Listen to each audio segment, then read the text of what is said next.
horses gave you basically a new meaning to life? I would say a new meaning to life. They gave me a newfound freedom. I guess you could say, I told one guy that I found the Lord through that. Everything that I was doing and that I was striving for, there was a roadblock at the end of it, and it wasn't nothing but filled with trouble. And I kept getting turned around and going in other directions and stuff. And that's just the Lord telling me that ain't where I'm supposed to be. He says, I got a place for you. Yeah. You know, and then I found that place. Now people call you like Carrie did up in Pendleton and said, I got an issue with my horse. Ultimately, she has a hard time catching her horse. Several reasons why a horse might not want to be caught. He might not want to do what you want to do. A lot of people think that the things that a horse does is maybe spiteful or something like that right there, you know. They think there's a deeper meaning behind it, that they're recalcitrant or something, just stubborn. They might lay some words on a horse or mule or donkey that might not really be fitting for that horse. But it's the only way they know to understand it, because they're human. Okay. But when it comes down to a horse, it's all about self-preservation. The things that a horse does that don't make sense to us, that we don't get along with, is directly tied to their self-preservation, and that means life and death. Well, people don't understand that. They're not living from where the horse lives. Yeah. But God put that self-preservation in the horse so it could survive. 3 types of self-preservation. They're all intertwined together: the body, the mind, and the spirit. I ask everybody when I go to work with them, what's the one thing that attracts you to a horse? Right from the beginning, what attracts you to the horse? And they'll come up with some different words and stuff, but when it all comes back down to it, what they really mean is freedom.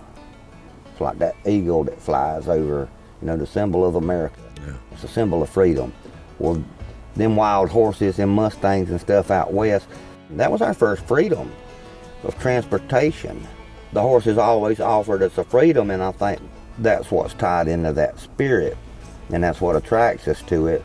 But yet, they like that, but then when that symbol of freedom and that spiritedness of a horse, but when it comes down to it, the human's pretty scared of what that horse can do, and they want to bring that horse back down to their level.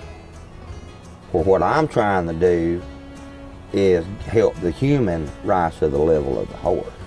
Don't dull your horse down and just get him complacent. Rise to the level to be a better horseman, so you can really do your horse justice and truly have that freedom.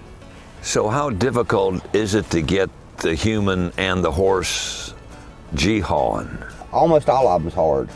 I mean, I work with people that's trail riding or stuff. I work with barrel racers, roping horses, you know, performance horses, show jumpers, dressage riders that ride at a high level. I've even worked with people that travel the country giving lessons to people. They're giving lessons in a certain discipline, but yet some of those people don't even know how to get along with a horse. They know the mechanics of it, but they don't know the psychology behind a horse and what makes him think. So what you're trying to do is to get the horse and the human on the same mental level. That's what we're working towards.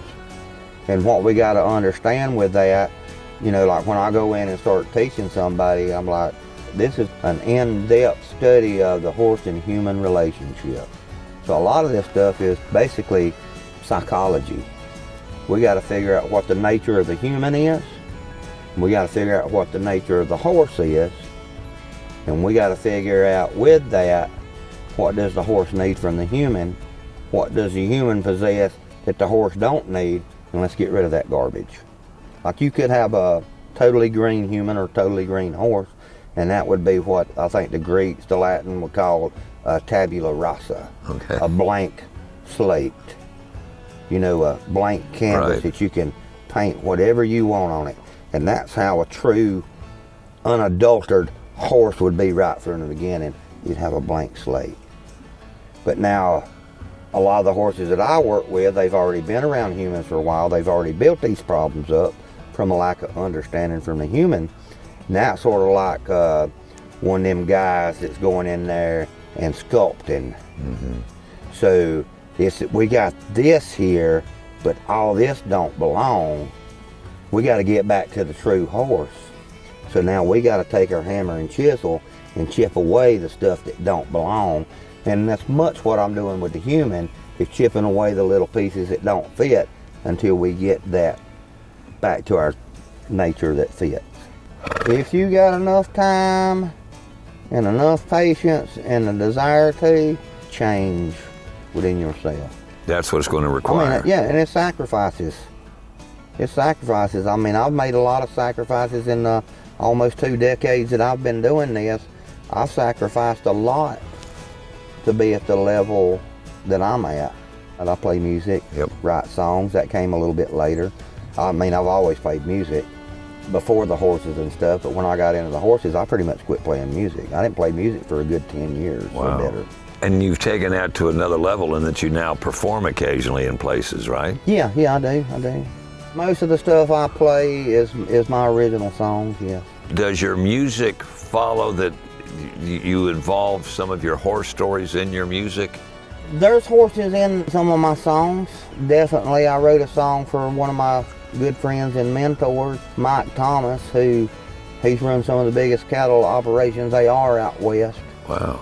And he actually gives, the guy that the Horse Whisperer movie was based on, Buck Brannaman, he actually gave Buck his first cowboying job. And just so happens that me and Mike had met. He got interested in what I was doing. He'd seen some videos and stuff of me working horses, and he sought me out, and he helped me with a lot of the philosophy about horses. But every day or most every day of the week, you're helping someone with a horse issue. Is that fair to say? That's what you're... Yeah, most of the time, yeah. And is it in the upstate? How far will you go to help? A lot of it is in the upstate of South Carolina. You know, I'm based out of Anderson, but I mean, I go to Georgia. Is this word of mouth? I make some little videos of me working horses and put them up on my Facebook, and people see that. That's how I guess it gets around. But I got people that's come as far as from California and Canada to come out, spend a week riding with me just to improve their horsemanship. You don't train horses, you train people.